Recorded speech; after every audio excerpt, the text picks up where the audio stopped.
I'm well. How are you? Good, good. Tasemere, I want you to say hello to Mr. Ricky Smith. Hi, Mr. Ricky Smith. Hi, Tasemere. How are you? I'm well. How are you doing? I'm doing very well. Is So, it is it is it Adrienne? Is that her? Yes. How are you? I'm doing very well. Good evening, Mr. Glover. how are you? Is Charles going to show Fine. his face? Say that again. Is Charles going to show his face?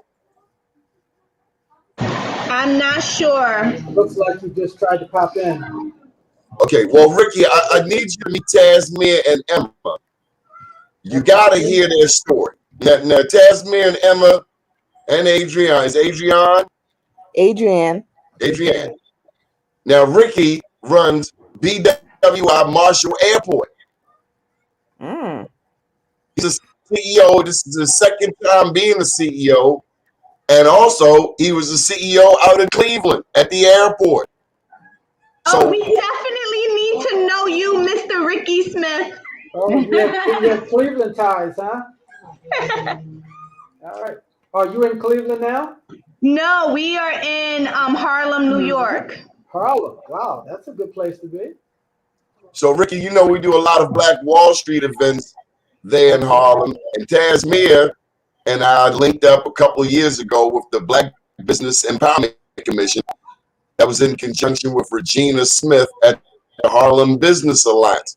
But Ricky, I don't want to get too lost. You got a big event come this Thursday. It's your annual event. It's called Synergy at bwi-thurgood Marshall. Ricky, how significant is Synergy to you? Well, Synergy is our flagship outreach event. You know, Donnie, as a government agency, typically what government agencies will do is they'll invite you to come out and they'll put you on a bidders list. Well, we do it differently. Synergy is an event where you come out. This will be virtual, but you get to meet the airport community. You get to meet our concessionaires, our contractors, our consultants, and they can negotiate business deals with you on the spot. That's something a government agency would never be able to do. And so that's what makes Synergy so special. And so we have some amazing speakers, both speakers that are employees of the airport.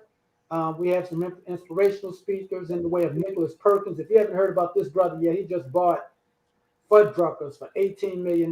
He has an amazing story out of Houston. I'll have my team there to talk to you about how we're going to be spending money over the next year or so, and then we'll give you advice on how to do business with the state, with the airport in particular, and how to raise money, how to budget your money, how to market your company. And we have some individuals who have been through that with the airport, and we have some success stories. So it's a very good, inspirational event, but you also leave the event as educated as you can be in trying to do business at the airport. Now, Ricky, this is an annual event. What made you first start it? So, I always say that I'm an executive, I'm an airport executive, but my ministry is minority business development. And I just grew frustrated years ago, maybe some 20 so years ago, with minority-owned business owners coming out and not being able to get satisfaction on the spot. And so we figured out a new way to do it, and that's what Synergy is all about. And so we think we got it worked out. So it's a great event. Please come out. We normally have 400 to 500, sometimes 600 people come out whenever it's an in-person event. We already have a boatload of people registered. I think we have some 300 people registered already. And so there's something to it for you. It's normally both a business networking event. The software actually has a platform that allows you to network with other participants. It's normally a networking event for business owners and an employment fair. But this year, we decided to do the employment fair differently. So the Synergy this year is just focused on business owners. Ricky, how is it being responsible for the American City? So Donnie, you're breaking up terribly, but I think what I heard you say, at least the question I'm going to answer, is how does it feel being the head of an airport? Yes. Well, airports are economic engine in any city or any state. You name an airport, and its primary purpose is to drive commerce, to serve as an economic engine. And so to be in a role where I can make sure that the least of us, or those individuals who otherwise would not have access to the over $9 billion in economic impact that the airport has every year. That's a special place to be. And so it gives me enormous excitement, joy, fulfillment to be able to play a role making sure that people like you, Tasemere, and you, Adrienne, have access to many opportunities. Again, we account for over $9 billion a year in economic impact, right? And so that's significant in any way. And if you guys can't benefit from it, then why should we consider ourselves an economic engine? Our food and retail program employs some 1,800 people. We did the program so that it could have broader reach from a job standpoint. So we have about 1,800 people in that program. 93% of those employees are minorities, right? That's the kind of reach we have in those communities. And those individuals would not be working in an airport, but for the kind of outreach we do, because most people tend to see airports as a place for pilots, right? Well, airports are far more than just a place for pilots. We are economic engines.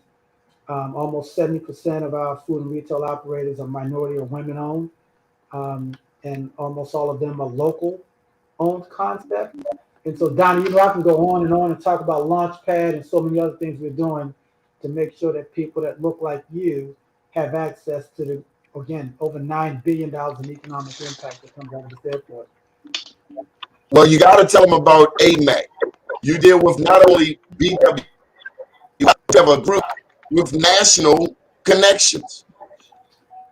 So AMAC, or the Airport Minority Advisory Council, is the premier trade organization in the aviation space that advocates on behalf of women and minorities in this industry.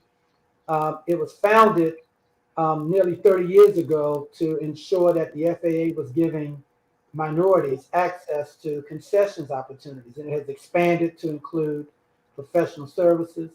Also, just employees in airports. I'm the national chair of AMAC's board. We have an annual conference every year. Next year it'll be in Chicago. We can make information available to you on that, but it has almost 2,000 members. You'll be amazed at the number of people that look like you that are doing extremely well in airports. Many of the concessionaires that you go to in airports when you're flying are owned by women and minorities, and you just don't know it, or they have some role in it, and they're doing extremely well. And so AMAC is an organization that takes it upon itself to be responsible for making sure that women and minorities are aware of those opportunities and that they're positioned to take advantage of it. We advocate in Congress to make sure that disadvantaged enterprise laws and ACD laws are all framed in a way to ensure that you all are getting your fair share of this enormous multi-billion-dollar pie that the airports produce every year. Okay. Anything you want to add, Ricky? We know you got to go, but first, we're going to be all lined up for synergybwi.com. That's synergybwi.com. Thank you. It starts at 9, as you would in your profession. Be there on time, or you'll miss some amazing information, amazing opportunities to network with people. So please show up at Synergy. Donnie gave you the email address. Please go on and www.synergybwi.com. It's free of charge. It's important. That's a good price. It's free for admission. But once you come in, I'm sure you'll make sure that it's something you do every year. Now, Tasemere, one last thing. You need to know that we've done Black Wall Street events out there at BWI, and maybe we get them the New York Brunch Pitch Competition. We have a permanent slot at least 2 times a year for Donnie and Black Wall Street at BWI in our amazing BWI Observation Gallery that overlooks the airfield. It's a beautiful place to host an event. And Donnie is such an amazing leader, such an inspirational leader himself. Anytime that I can help get him before people that want to learn and people that want to be inspired. We take advantage of it because he's just an amazing guy. Really. Love him to death. Well, Ricky, I don't know if you know this, but I got I know it. I've already fingered through it. I'm going to buy my own copy, and then you got to sign it. Yes, I need sir. a special message. Thank you for caring about us, Ricky. Thank you for never forgetting where you come from. Oh, man, anytime. Yes, sir. So, Taz, that's some. We got to take in the brunch pitch competition. Taz, Peralta, ¿qué pasa? Hola, ¿cómo está? Hello, hello. Thank you for having us, Donnie. Well, thank you for being. Tell us about the brunch pitch competition. So the Brunch Pitch Competition is a platform for Black entrepreneurs to be able to pitch their business to a panel of judges to receive feedback, and one winner walks away with a suite of business services. And this is open to all levels of businesses. So it can be pre-seed, it can be fully developed and ready to scale. It can just be an idea, but that's really thought out. So the barrier of entry does not exclude people with good business ideas. So it's open to all levels of business. You've done this in Brooklyn, and we want to bring you to Baltimore. Yes. That is the goal. That is the goal. So let's get Charles in. I think Charles is some chance. Hi, Dwayne. Hi, Adrian. Who do we bring up first, Taz? I think you could bring up Dwayne first. I'm going to mute myself because we're actually in Dwayne's location. So I'm going to mute myself so we don't get playback. Okay, go Dwayne. Okay. Hi, Adrian. How are you? Hey, everybody. Hey there, Dwayne. How you doing? I'm good. Thanks for having me. We want to hear your spiel, man. Say your pitch. Let's hear it. Okay. Oh, so is this a straight pitch? Okay. Well, in the space, NBHD Brule. It's an abbreviation of neighborhood, and we're a coffee shop cafe right in Harlem. We started in October 2019, just 5 months before the pandemic.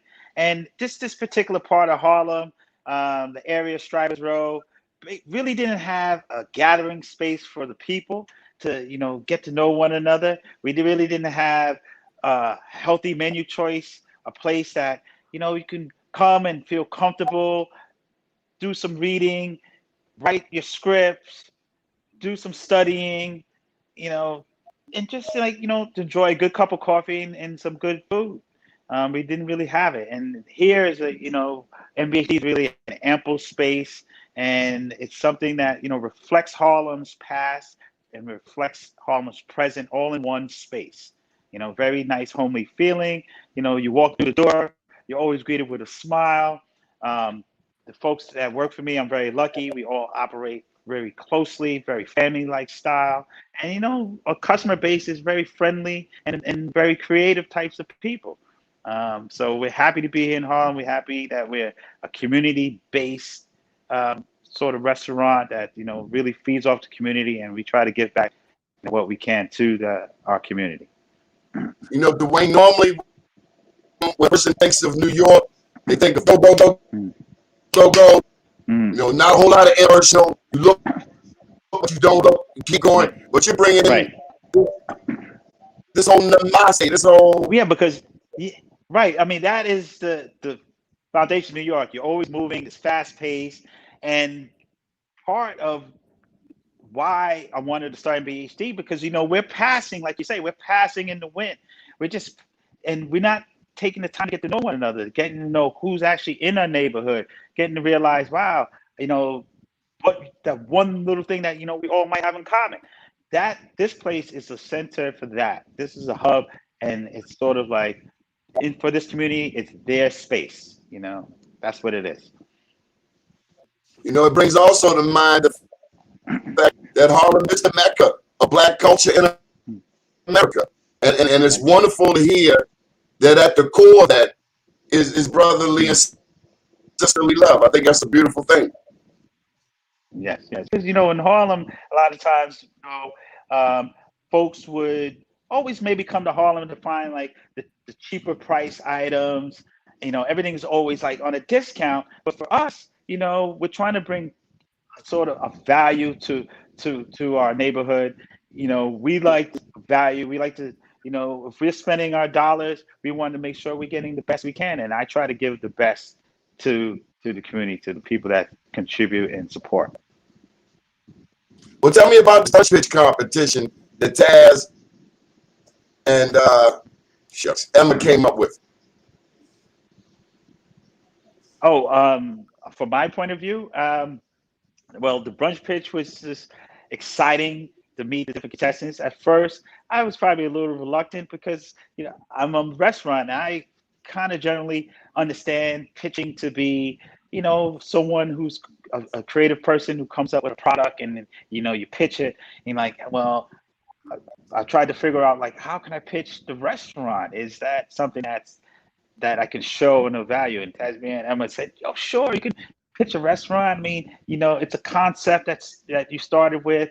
You sort of, you can go into the development, go into, your standards and what's you're all about, and just present that and give it a shot." So the brunch pitch really, to me, got me really thinking. It got me focused on how I started and really going through all the steps, revisiting, and like really getting a chance to put it on paper and to think about it and reflect on how it all started and where I am and where I can go with it. That really started my engine, started like that push that I really needed to like get that all out and really spoken out to the rest of the world. Well, I gotta ask you, Dwayne, were the judges grueling? I mean, they asked some very good questions. See if I can remember some of them, but I mean, some of the answers that I gave, I mean, they were pretty like 3-minute long answers. So I mean, so the questions were a lot of questions were like two-part questions. I really can't remember exactly what was asked at this very moment. Trying to think, but where did you see this going? like, yeah, so basically like maybe what made me start, what was the ideas, like, what were some of the problems that I solved, so those type of questions. And just basically, one of the problems is, there wasn't really a breakfast, a coffee shop that we could really call our own, that really reflect us as a people. Everyone else is very commercialized. So I try to, instill a home vibe and full of energy, because we know here we play music, we smile, that's us, we celebrate all the time. And, and so it's a place that you can step away from what's going on outside, step away from like a grueling day, and then come and enjoy one another. Good stuff. Good stuff. Taz, I think I'm inspired. Anything you want to add, Taz or Emma?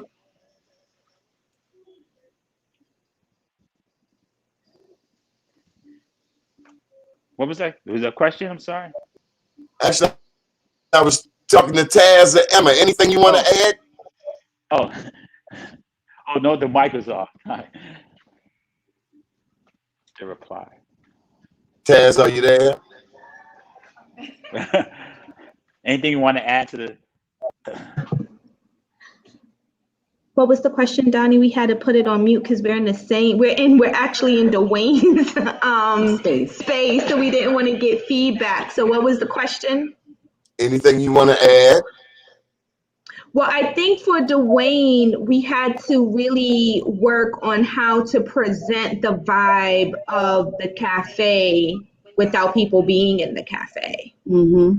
And how to present that to the judges in a way that really encompasses the brand. Because when you're here, it's like so many people are coming in and out. We've been here for a few hours today, and the food is amazing. The staff is amazing. And it's really, you don't even really feel like you're in Harlem when you're in this space.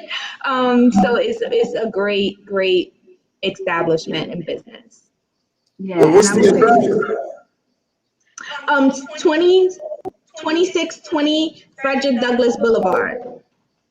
Okay, because we're gonna be there in a couple of weeks. What's good to eat there, Dwayne? Oh, the shrimp po' boy. I didn't have to think about it twice. The shrimp po' boy was good cold and hot. So And the lemonade is amazing. You never had lemonade like this before. I'm just saying. And then my son had the sausage, egg, and cheese, and he took one bite. He was like, "Oh my God, this is so good!" And he's had a lot of sausage, egg, and cheeses in his lifetime. He's 15. So if he's saying it's that good, then it's good. Dwayne, what you put voodoo in? You put voodoo in the food? What you got in the food, man? You got a big mom in the back. You got a big mom in the back cooking the food, man. Well, yeah, we learned from Big Mama, but we took it one step further. We just put a lot of love in it, and a lot of spice. A lot of things are full of spice, and it's very nice. So everything's very tasty. We try to spin on a healthy spin on what you traditionally know of some of the menu items. Well, Dwayne, how have you managed through COVID? Well, I have a great team. That's the start of it. Great manager. We started back slowly. I guess because it was common fare, coffee and pastries, things that was essential, that it was a little bit easier to sort of get back into the swing. The labor pool is still tough. That was tough to get that ball rolling. I lost probably half the staff to come back, but I started in what I called COVID hours. I started late in the morning and closed early in the afternoon just to get our feet wet back into the flow of business. Just in general, in New York was still on the standstill when we were allowed to open back. So being open at 9 a.m. was like the new 6 a.m. People were just getting outside of the house. No one was really reflecting on time at that point. It'd be 2 o'clock in the afternoon and you thought it was, you didn't really know. So it was a challenge, of course, but thank goodness for PPP. Thank goodness for a couple of grants that we were participated in, and that everyone really pulled together. New York definitely pulled together on that one. Dwayne, I gotta ask you, did you find yourself praying more? Say it again. You broke up. Did you find yourself praying more? Oh, yes, like every day. I mean, staring at the walls, figuring out what we're gonna do, and and we have we had a good base of people that I guess help pray with us. Because keeping that employee morale going is important, and to keeping people safe and healthy. And that's the thing, and thank goodness, because we follow the protocols and what they say, wash your hands, wear your mask. That's what we do all day. And thank goodness, even from when it opened prior to COVID, even after we were the mandate, we were allowed to reopen. Thank goodness, no one here as close proximity that we work with each other. No one's got sick or with COVID. And I think that relates to really the fact that we really wash our hands so frequently. I mean, that's a big factor that no one's even called out with a cold at this establishment since. That's a hallelujah. COVID. Exactly. That's hallelujah for real, bro. Exactly. We're so lucky because we work close proximity all day, and we have people coming in, different folks all day. So thank goodness for that. Wow, that alone is a miracle. Come on, Adrienne, step on in here. Step up to the plate, Adrienne. How you doing? Hi, how are you? I'm good. Now, Taz, when we gonna hear the spiels? Do we save that for the end? Because I want to hear the spiels. Well, Adrienne is the winner of the brunch pitch, so she can give you her pitch right now. You ready? You ready? Bring it on. Hello, my name is Adrienne Everett, and I am the owner of the Shea Buttercream Diva. I am in the business of transforming the basic need of moisturizing your skin into a luxurious process. my other little person was supposed to be over here, but she ain't over here. No, she said she's not coming. um, I am a shea buttercream specialist. I make whip shea, whip soap, bar soap, lip balm, massage oil, beard oil, you name it, we make it. We make what you have to do into something you want to do. Our products can be used from newborn up into mature skin, from head to toe. We make you look good, feel good, smell even better. Hence our trademark slogan, luxury for the skin. So I started this because my children and I have eczema, and we used to use a product that we love, but over the years the quality changed and it just wasn't the same. So I decided to do some research on what would be good for our melanated skin and the problems that we have. And I came up with a formula that checked off all the boxes. I wanted to have a business to show my children that they can work on their dreams and pursue their goals instead of having to work for somebody else, and to create generational wealth with a business that I can hand down to them so that they could continue helping people. So, what sets me apart from some of the big name businesses I aspire to be as big as is that my products have remained luxurious with the quality that has only gotten better in the 8 years I've been in business. And my goal is to take over the world and get everyone hooked and have my products on the shelf that can provide that luxurious product without ever sacrificing any of the quality. That's it. It was very sensual. It made me think of more than shea butter, especially when you start talking about the whipped shea butter and luxurious and something I want to do. Yes. Sex out there. Would you agree, Tasemere? Yeah. Yeah. It was great. Yep. Ooh, that was more than shea butter. Glad you like it. Well, I wish you would like it and get you hooked too. That's my goal. So, what's the website? How do I get it? The sheabuttercreamdiva.com. That is my website. Now, I got to ask you, your haircut, yes.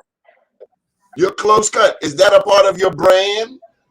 No, not at all. No, not at all. It's something I had to do. Not that I you can do the same thing with a bush. Yeah. So I can use it to my advantage. Like when I meet other people that are bald or follically challenged,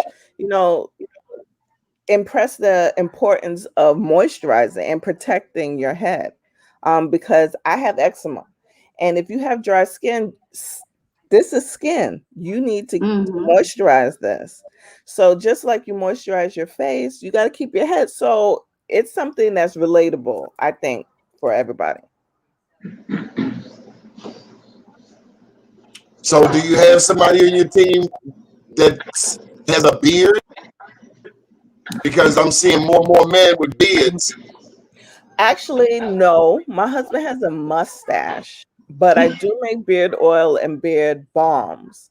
And I love when I'm at shows or expos or whatever I like very hands-on, and I like to demonstrate.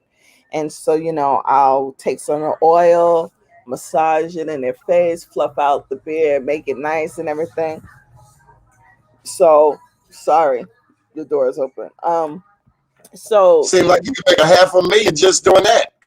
Because I'm seeing all these dudes with just, yeah, bushy beard.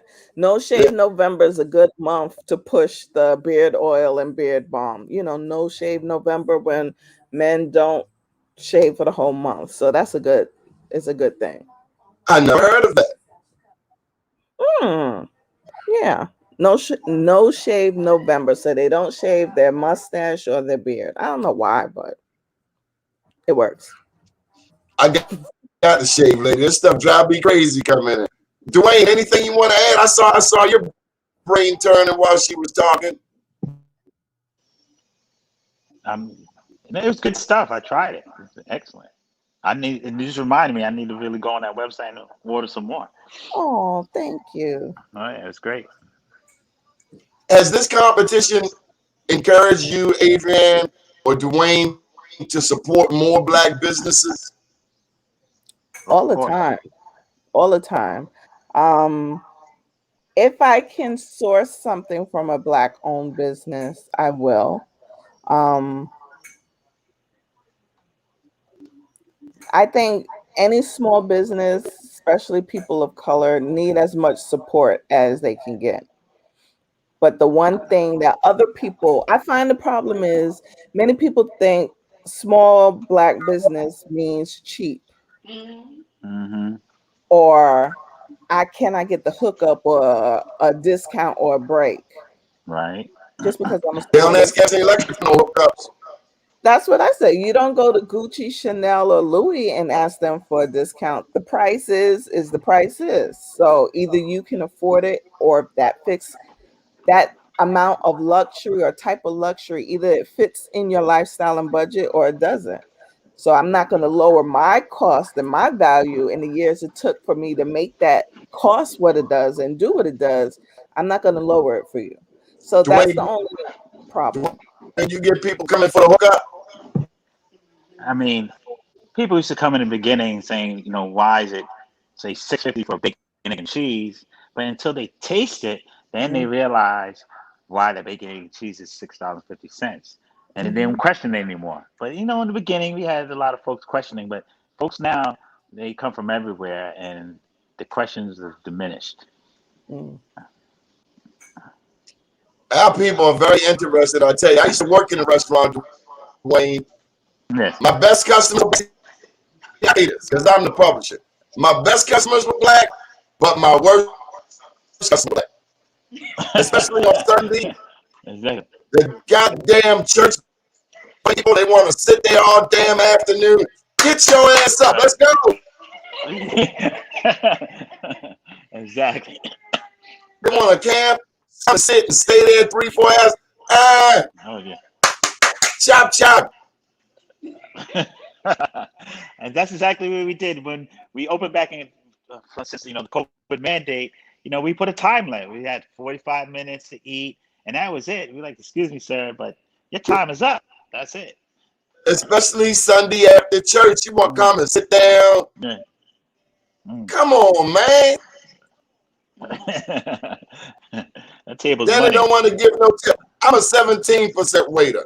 I'm going to get 17% from Jewish people because I know what they want. They want that deep coffee extra hot. So I'm going to microwave a fresh hot. I'm going to give it to you what you want. But some of my people don't know ketchup from cocktail sauce will roll over this damn restaurant and leave me 5 on 20. I'm not your dude. You're right. I'm going to write that 20% on that tip and hope you have a nice day. And drug dealers were the worst. Going to try to leave me 5 on 100. No, you won't. I'm getting my 20. Sure. Come on, Tasemere. Let's wrap this thing up. What you want to add in, Emma? Well, we just are so thankful that you allowed us to be part of your show tonight and share about the brunch pitch. We cannot wait to bring it to Baltimore. Thank you for highlighting our entrepreneurs because they are amazing and they work really hard to get to where they are, and they're working even harder to get to where they want to go. I got to tell you, Dwayne and Adrienne and Emma, I so enjoy working with Taz. I'm all the way here in Baltimore, but I'll remind you that sometimes you got to go great distances to find other like-minded people. Absolutely. If you're an eagle, you're going to be surrounded by others. So you might have to go all the way to to New York or California to find another like-minded person. Also, Right. I'm much older than Tasemere, probably Emma too. We have to empower her generation because they running the ball right now. So we got to make sure that we do all we can as as elders to them to keep them going. Because I promise you, it'll come back around. It's karma. We got to take care of them. That's it.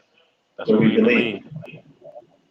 We have the next brunch pitch, the redemption, November 6th. Not the redemption, the blackout redemption. And both Adrian and Dwayne are going to be pitching again, but the stakes are a little bit higher this time, so we can't wait to see what they come up with. Absolutely. So Taz, before you go, I gotta ask you: are you gonna start selling T-shirts?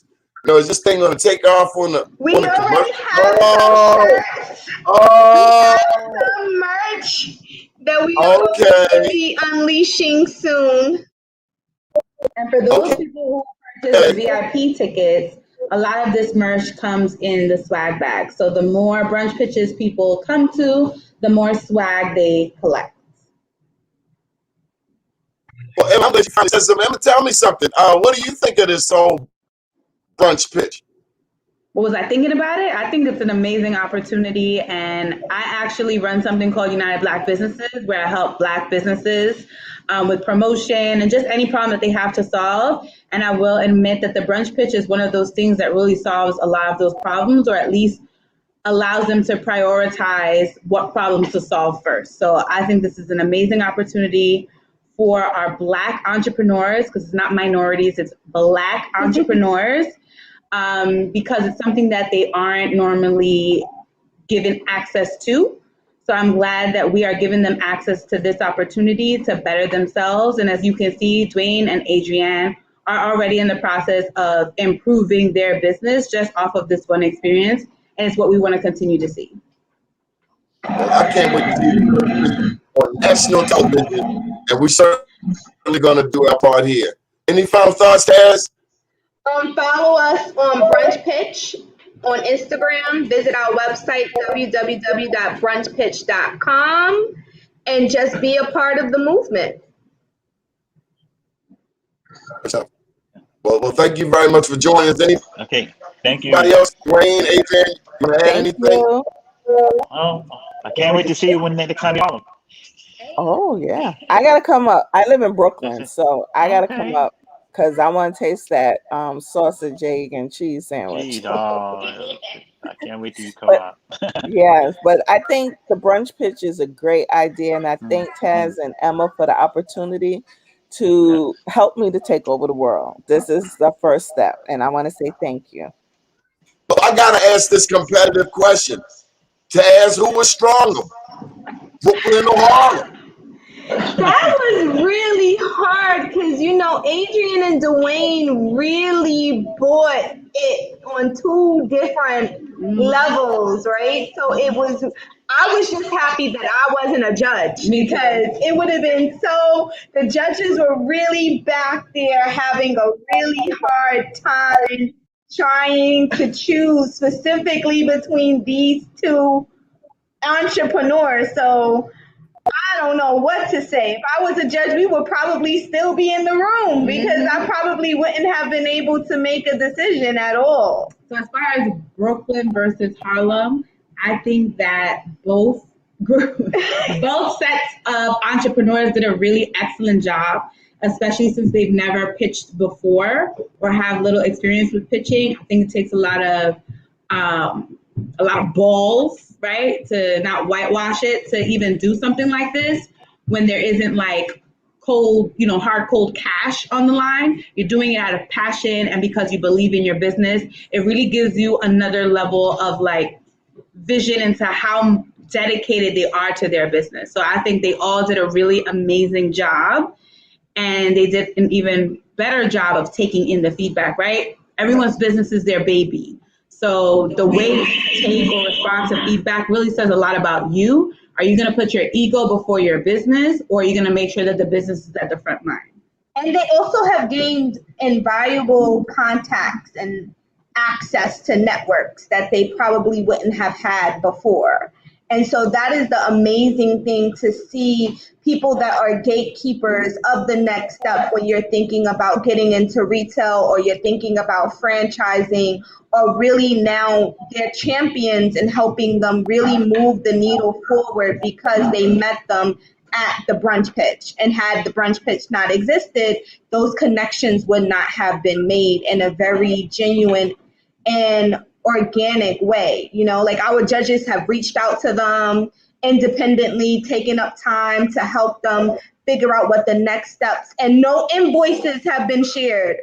Can you listen? No one has slid into anybody's email saying like, this is what it takes for me to talk to you for an hour or for 2 hours. It's really just because they really have experienced them at the brunch pitch and really are invested in them as entrepreneurs and the brands that they're creating. And also there's lots of side effects, right, to just having the brunch pitch. So the fact that these entrepreneurs were brave enough to take the chance with us as well, because the brunch pitch is fairly new. It also is bringing awareness to even people who are not necessarily in the room, right? Just seeing that the brunch pitch is happening, just having the entrepreneurs talking about their experience is getting other business owners to understand like, oh, shoot, pitching is a thing. And if I see that Adrienne and Dwayne and Ultranice can do it, then this is something that seems realistic for me. And so now they're also looking into developing their own pitch or thinking more deeply about their business. So are you going to set up chapters in the United States? Of course we are. And Donnie, if you want to do a chapter in Baltimore, we're going to call you. Absolutely. Well, here's my $1 million question. What network do you see yourself being on in the next 2-3 years? Is it CNN? Is it African News Network? I don't know. What is it? Is it Black News? Roku? NBC? What network you thinking about? He's asking what network, television network. A Black-owned television network. Maybe it's your television network. Okay? You gotta. That is the idea. So is it blacknews.usa? So maybe that network might be the Black one USA that we're News. televised Well, on. We're going to be here no matter what, but we can share with a couple of other people. Well, really, it would take a network that really aligns with our values. Emma and I are very Black focused and Black centered, and we're not willing to negotiate on that. So we are not willing to open up and broaden the net to include other folks. We are being inclusive intentionally and creating a space for Black entrepreneurs. And that's one thing for sure that we will not want to compromise. So we have our own values and non-negotiables that we won't move on. So a network that's willing to accept that will be willing to entertain what they have to say. I'm so proud of you, Taz. And y'all know Taz does the show on Saturday mornings, right? Yes, we know. I have told Emma about my show Saturday mornings at 10 a.m., the Blackout Live from New York. Good stuff. Taz, we're proud of you. Emma, Dwayne, pleasure to meet you. Adrienne, I can't wait to get some of that shea butter. Love myself. Thank you for joining us. We'll be there September 24th. Yes. Last Friday, we'll be up in Harlem. I can't wait to see you. All right. I can't wait to see you. All right. I can't wait. It's good stuff. Again, thank you for joining us, everyone. We'll be back tomorrow morning, 10 o'clock with Black USA News Morning Show. Up to date down tomorrow. Do you think and everything will follow? Nothing to it but to do it. I got to do it, regardless of how I feel. I am somebody. I am my brother's keeper. Good evening, everyone.